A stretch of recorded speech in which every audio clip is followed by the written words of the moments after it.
witnesses who are going to be testifying today on conflict and religious persecution in Nigeria. I'm very much looking forward to the conversation we'll have with Ambassador Pratt and Deputy Assistant Secretary McGee, as this committee is long overdue to hold a hearing with Trump administration officials. I am so happy. Do you imagine where the Southeasterners would have been in self-development if they had been allowed to go and, express themselves the way they want? It is the same thing that happened to Singapore when they left Malaysia. Singapore was a swampy area that, in fact, Malaysia never believed that they are worth anything. They say, you people should just carry your wall and go. Look at what they turned out to be today.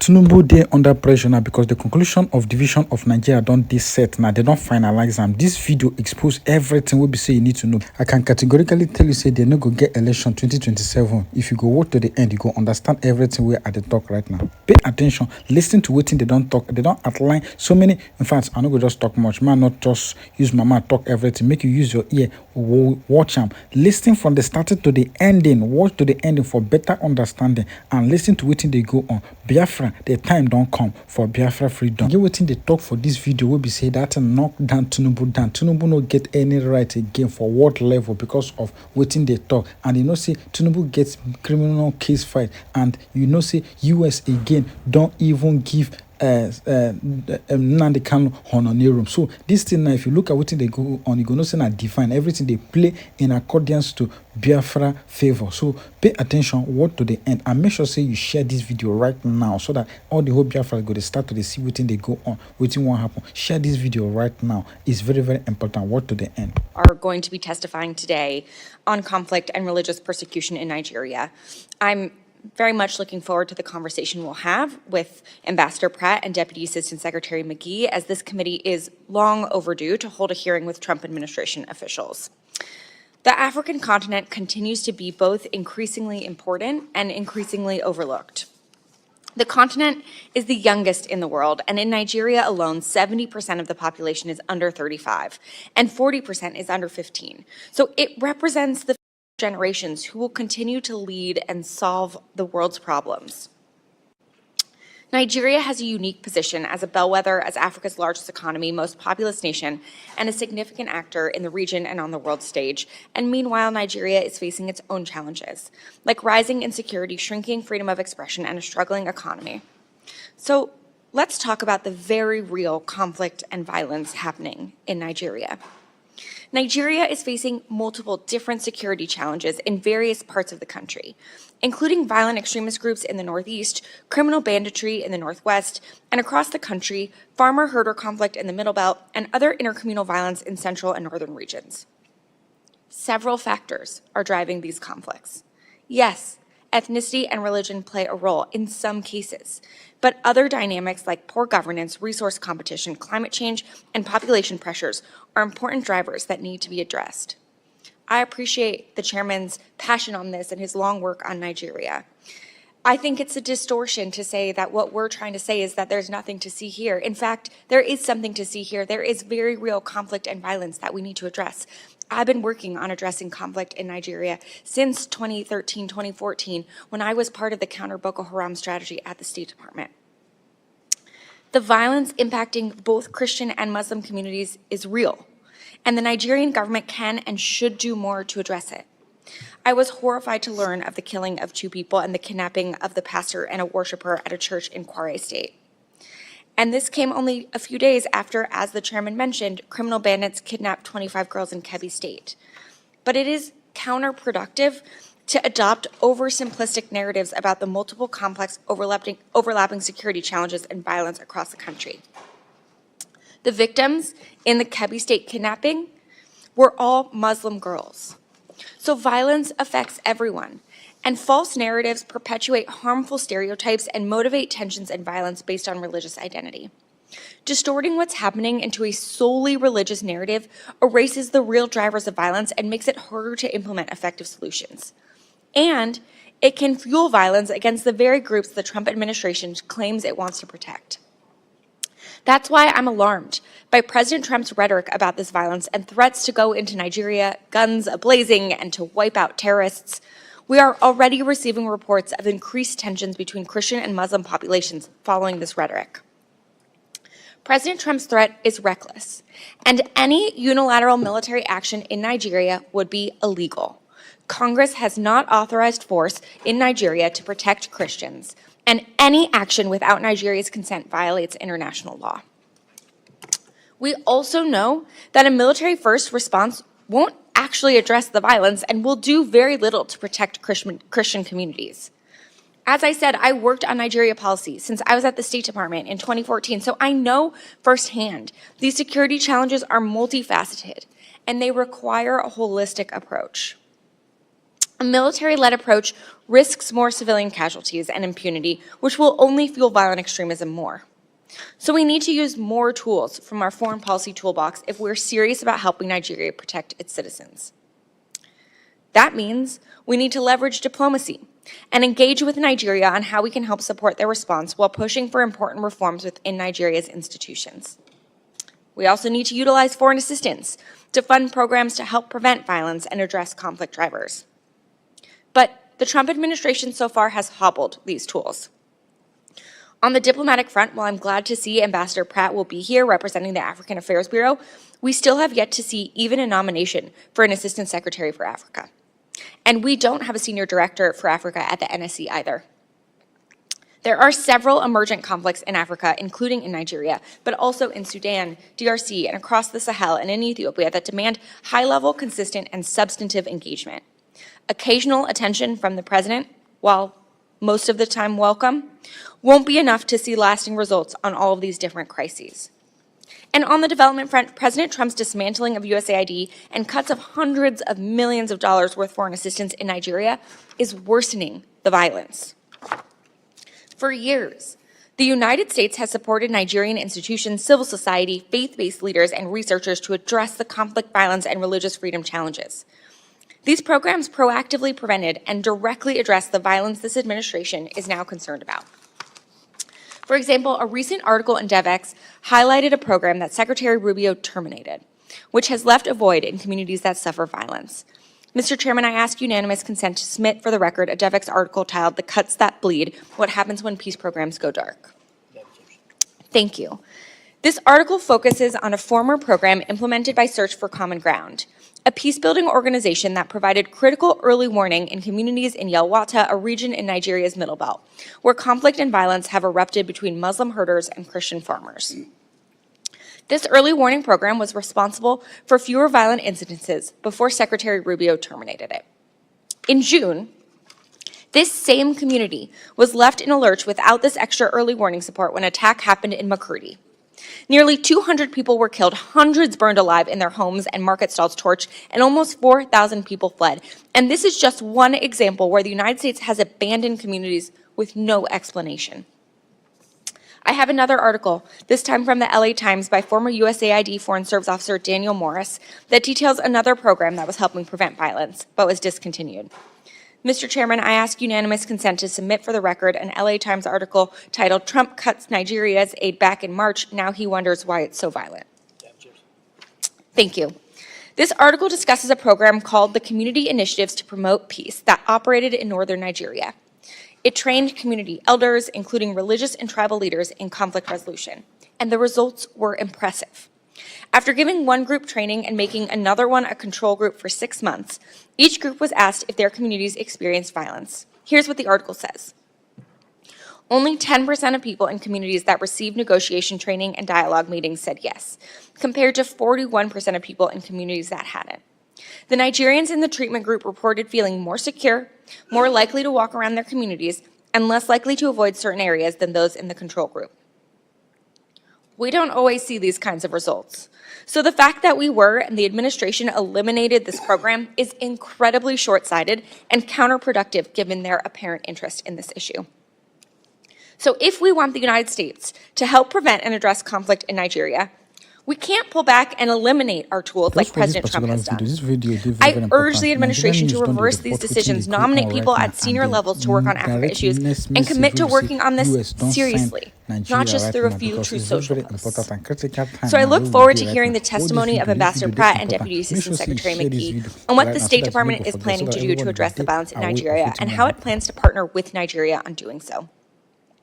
And lastly, while I'm glad we have our witnesses here to discuss Nigeria today, I would be remiss to not also raise Sudan, since this is our first time with the State Department witnesses in front of the subcommittee this Congress, and we still have not had a budget hearing. The situation in Sudan is horrific. And while I'm glad to see this war finally getting high-level attention from President Trump, I look forward to hearing from Ambassador Pratt about what the department's plan is to both make a deal that brings a lasting end to the war in Sudan and invest in a real peace process. You see this particular video, make sure you watch this video to the end so that you go understand what they go on right now, because the pressure now is very, very hot on Nigeria right now because they don't get any option now. They want to make sure they rule this 2027 election, and this particular action will be say Donald Trump don't take right now, don't knock off Tinubu on now. So watch to the end and listen to what they go on where Donald Trump don't already tell Nigeria. In fact, I'm not going to talk much. Watch to the end. I am so happy. Up to tomorrow, not even today, up to tomorrow, no country in the whole world has labeled IPOB a terrorist organization. And IPOB has representative in all the countries of the world. Every year when they celebrate IPOB Day, they come out in all the countries, not one, not two. US, UK, Germany, Canada, all the Western world, everywhere. Have you had any country that said, oh yeah, all of you, go away, you are terrorists in our country? Have you heard of such a thing? IPOB. Do you think it's an Igbo thing? It's an Igbo thing. Who are the members of IPOB? Who? Tell me. Are there people from the southwest or from the north? Is there any day or any time or any month or year that IPOB member went to any place, either in the southeast or anywhere in Nigeria, killed the entire village, killed the military, the Nigerian military, sacked the entire village, or asked them to be paying protection money? Really, civilians or their terrorists and their collaborators operating and transacting business there. There is nothing we have not heard that terrorists came to extort money from people selling in that market. And so, if that is your own intel, please, are you not supposed to wait until they have left that market and retire to their abode or to their habitation? Then you can now strike. And if they actually came to extort money from traders, bombing the place, is that your last option? That is the last option you have. You mean there's no way you can separate the civilian personnel there and the real terrorists? These are questions that will tell you that our so-called military, they are not acting with intelligence. You cannot bomb civilian population because you want to catch terrorists. There is no explanation to that. By the way, who were the actual people that was bombed there? Who were the actual people that was bombed there? Which religion do they profess? Barrister Elijah Marcos, special counsel and now consultant to Nnamdi Kanu, who is currently in Sokoto prison, actually called out the Nigerian government for publishing them as a list, in the list of terror groups by terror and terrorist sponsors. So Elijah Marcos said that the move is a direct affront, all right, to the court, insisting that the matter concerning the proscription of IPOB as a terrorist organization remains unresolved before the Supreme Court of Nigeria. So if the Supreme Court has not declared IPOB as a terrorist organization, why were they listed as a terrorist organization? There was a list that came out and they mentioned indigenous people of Biafra, IPOB, as a terrorist group. In other words, you've like literally listed an entire ethnic group as a terrorist organization. Now, would you say that an entire ethnic group has been listed as a terrorist organization, indigenous people or Biafra? I remember there was a day I asked you, I said, what is Biafra? You know, and if it's recognized, what does it stand for? What does it represent? Is it something that is recognized as a country, both home and international, or is something that an ethnic group believes in their heart that they represent, for them to have prescribed it entirely? This was done by late Muhammadu Buhari's administration under the current Attorney General, under the previous Attorney General of the Federation, currently facing cases with the EFCC, Abubakar Malami. Despite several calls for him to drop that, he refused to drop that. Abubakar Malami fronted and made sure that IPOB was listed as a terrorist organization. So at this juncture, would we say it was the Nigerian government pushing an agenda, or there is any credibility to what was done in putting them in the list? It was Buhari and his Attorney General who is now getting reward for all he did. And he's now in the ADC. So, in fact, I told you here that I don't have sympathy for him, because this was the same people that came together, both himself and his principal, and declared IPOB a terrorist organization and gazetted it. But Esther, do you know the shame of these people? Do you know why I am so happy? Up to tomorrow, not even today, up to tomorrow, no country in the whole world has labeled IPOB a terrorist organization. And IPOB had representative in all the countries of the world. Every year when they celebrate IPOB Day, they come out in all the countries, not one, not two. US, UK, Germany, Canada, all the Western world, everywhere. Have you had any country that said, oh yeah, all of you, go away, you are terrorists in our country? Have you heard of such a thing? If they are terrorists, why would they be visible everywhere and nobody have deported them, Esther? You can see now. So this is the shame of the federal government of Nigeria. You want to hang a dog, you now give it a bad name, thinking that you will succeed. You know you will not succeed. All the things they are doing against the Igbos, these are part of the reasons. IPOB. Do you think it's an Igbo thing? It's an Igbo thing. Who are the members of IPOB? Who? Tell me. Are there people from the southwest or from the north? It's an Igbo thing. A self-determination group is allowed under the UN Charter, which Nigeria domesticated. So on what basis are you calling IPOB a terrorist organization?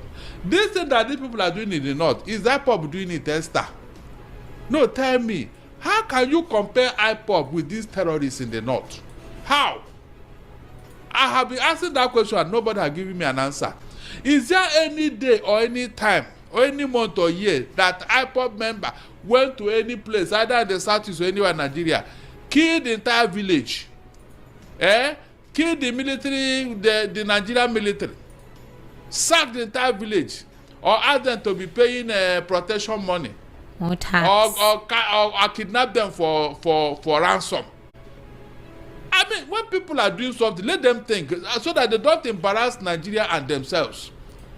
No Nigerian official can go outside and call IPOB a terrorist and somebody will listen to it. They can't even try it. Remember when they are forcing UK to label Nnamdi Kanu a terrorist? They refused to listen to them. They simply ignored them. But the UK up to now has refused to do anything concerning Nnamdi Kanu's case. It almost seems like it's a collaborated effort with the United Kingdom. At least they didn't see Nnamdi Kanu as a terrorist. They did not. They have not said anything. Don't you think that silence is consent? No, they want the federal government to finish what they are doing. Are you sure? At what instance has the UK ever intervened or contradicted or sort of critiqued whatever it is the Nigerian government does? At least they didn't listen to Nigerian government when they were begging them to call IPOB a terrorist organization.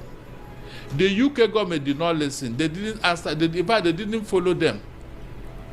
So what are you telling me here now? Until tomorrow, IPOB can never be a terrorist organization. It can never be. The whole world is aware of the situation of the IPOB members and the Igbos in Nigeria. They are now aware. That is why they refuse to listen to them. Unfortunately, the Nigerian government have not deemed defeat to recant or to repent. To repent. Look at the terrorists that are actually disturbing Nigeria since 2009. They didn't see anything to do. And so, well, the thing that God is fighting our battle is Esther. Did you hear me? God is fighting our battle because he said the battle is his own and vengeance belongs to him. All those people who killed Igbo youth for no reason, the people that he killed and the people that followed them, ordered them to do the killing. They are now getting it. And the politicians as well in the southeast also, because you cannot exonerate them. Of course, all of them will get their due pay. That's how God works. God will say that the battle is his own and vengeance belongs to him. So that is the final word. God has finished the whole story. Let them continue to hunt the Igbo man wherever he goes. While God is fighting for him, let's see who will win. Did they believe that this thing will get to this stage, Esther? I wish Buhari were to be alive today to see the result of what he started. I wish he were to be alive. Every time IPOB. Meanwhile, there's no evidence. So, Esther, no evidence. Do you know terrorists more than the US and the Western world? Those people, they can identify, they have all the data of all the terrorists in the whole world. And you are telling me IPOB. Self-determination is not a crime anywhere. That's why it is the UN Charter. It is not a crime. It's not a crime. UK left the European Union the other day. Did the heaven fall? Did it stop them from existing? Did you hear anybody shooting to say, no, you must not leave us, so you must come back here? It is only in Africa that some of these things happen, and that's why we are not moving forward. Esther, do you imagine where the Southeasterners would have been in self-development if they had been allowed to go and, express themselves the way they want? It is the same thing that happened to Singapore when they left Malaysia. Singapore was a swampy area that, in fact, Malaysia never believed that they are worth anything. They say, you should just carry your while and go. Look at what they turned out to be today. The implications of Trump's declaration. What would a U.S. military action mean for Nigeria? I think that question will go for the both of you. But I'll start with you, Mr. Garba. Thank you for the question. I do not think that there could be a military action that the U.S. will now put boots on the ground or start shooting Nigerians simply because there is alleged genocide against some Christian population. The most basic challenge that make United States, especially President Donald Trump, took this action has to do with the precedence of their investigation. There are some delegations from Nigeria that went to make a report about the genocide against Christian population in Nigeria. And the US nominated some delegates from their Congress to come for fact-finding mission. I think they were even in Nigeria 3 times. So they were able to discover these issues, filed a complaint, and submitted it officially, to which you now have a bill being sponsored by Senator Ted Cruz, requesting specific action to be taken as a consequence of listing Nigeria as a country of particular concern.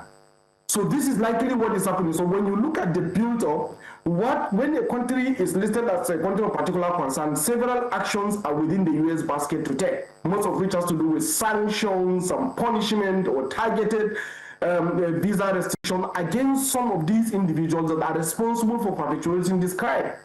Now, when you look at the precedent of that is built within the allegations that is pushing for this genocide, there is an allegation of blasphemy, that when there is a blasphemy law in some of the 12 Sharia states, and there are some also governors and there are some scholars that are responsible for still encouraging a clear polarizing programs that clearly segregate between the Christian and the Muslim population, where Christians are minorities.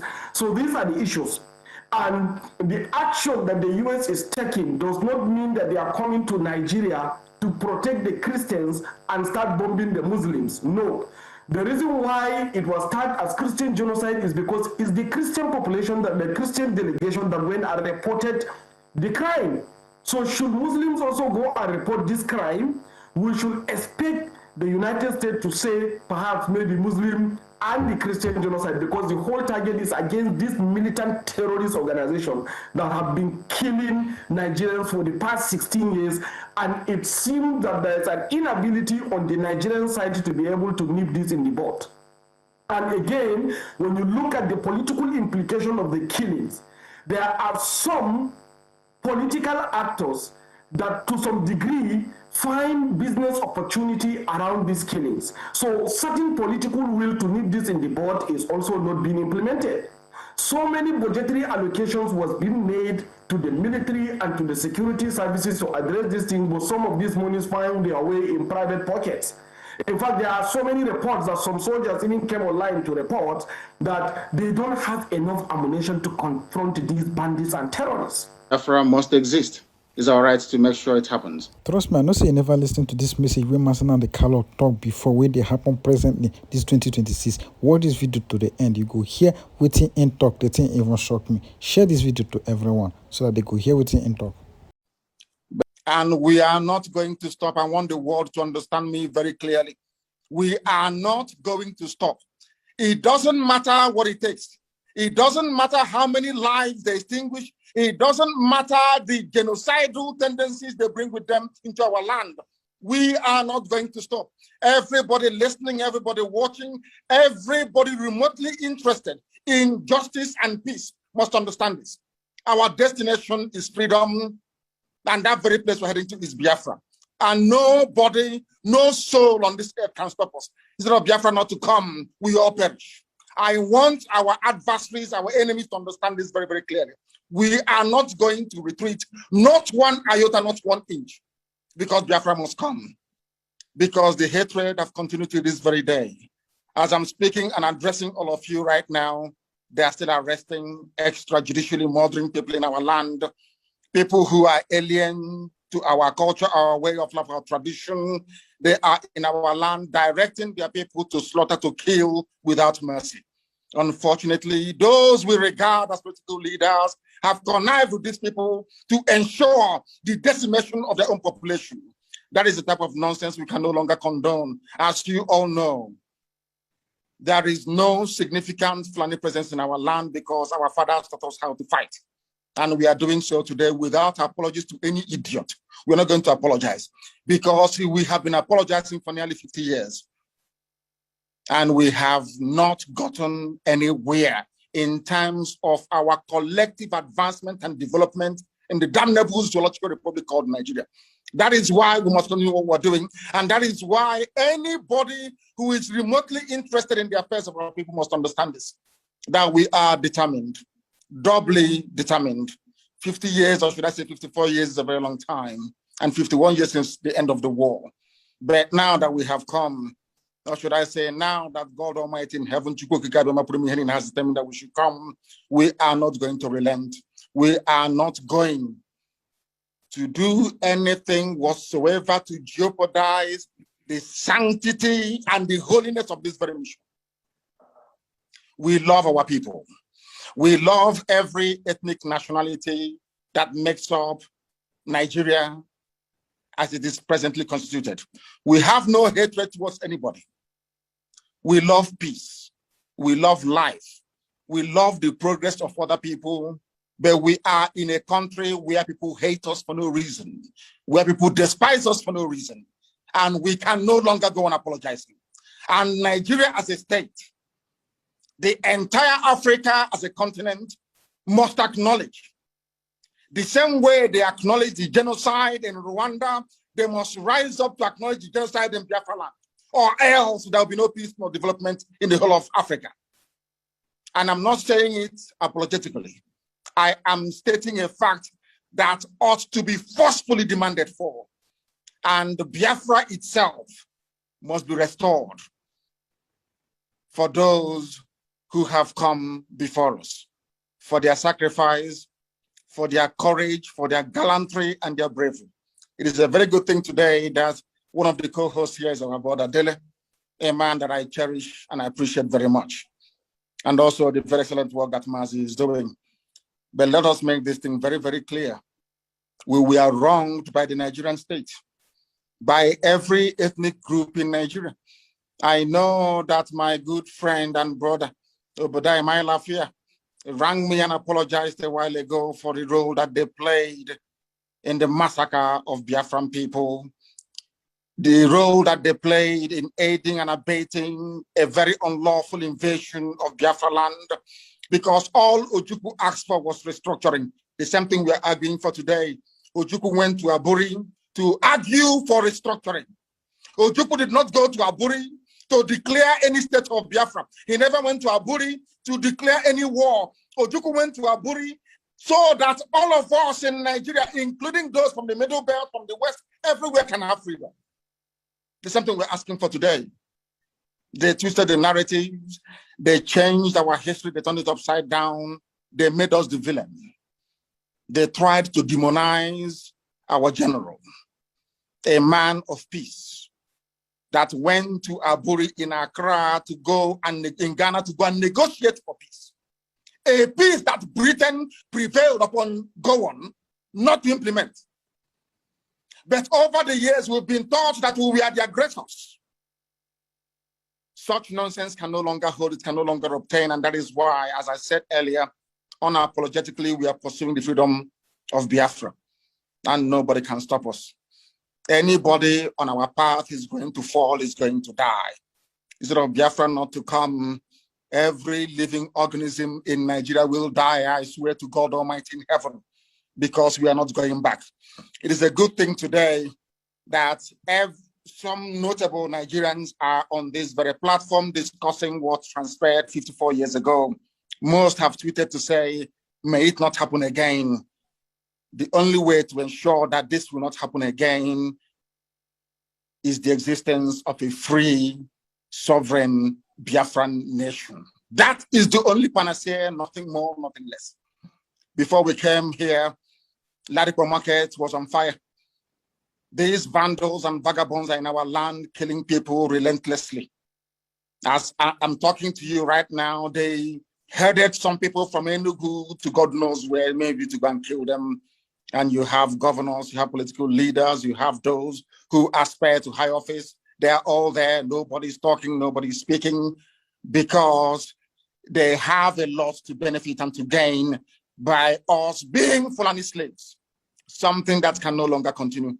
Something we are not prepared to tolerate. That was something I said rather very fortuitously very many years ago.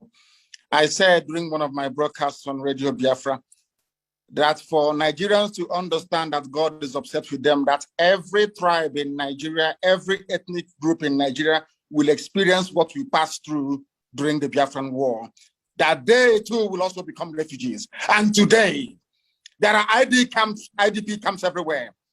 People that thought they were safe before now are fleeing their homes. There's something that happened to us between 1967 and 1970.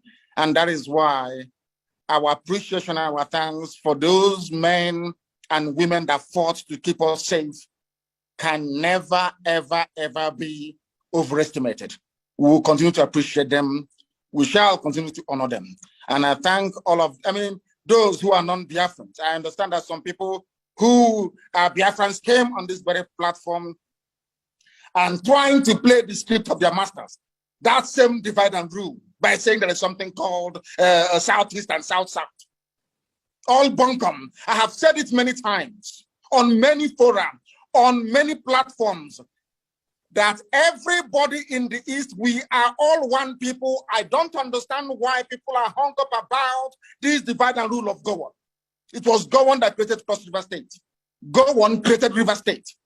Not because he loves the people of the South, not at all, but because he wanted to divide us. And we must rise up. We must rise up to the game of these people and say no to them. Now that Yoruba and Igbo are one, do you see them trying to play that game anymore? Now that Biafra and Oduduwa are one and inseparable, bonded together in one, do you see them playing their stupid games?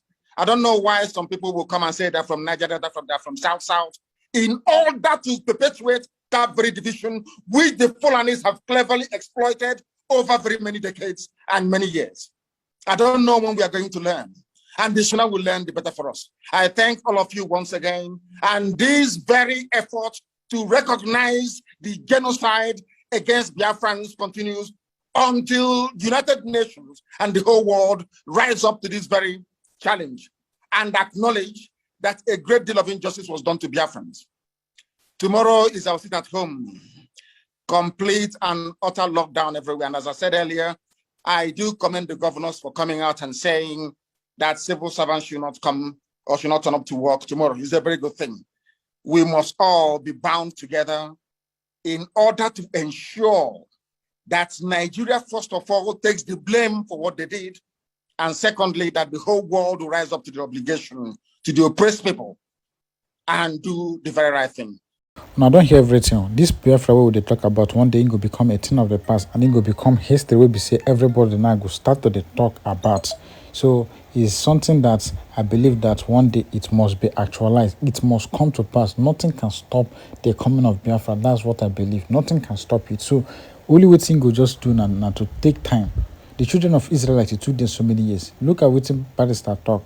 If you from waiting Barrister talk, you gonna see one day in go dey actualize. I no go just talk much. I go allow una make una share una own thoughts at the comment section. Don't forget to click the subscribe button for more updates.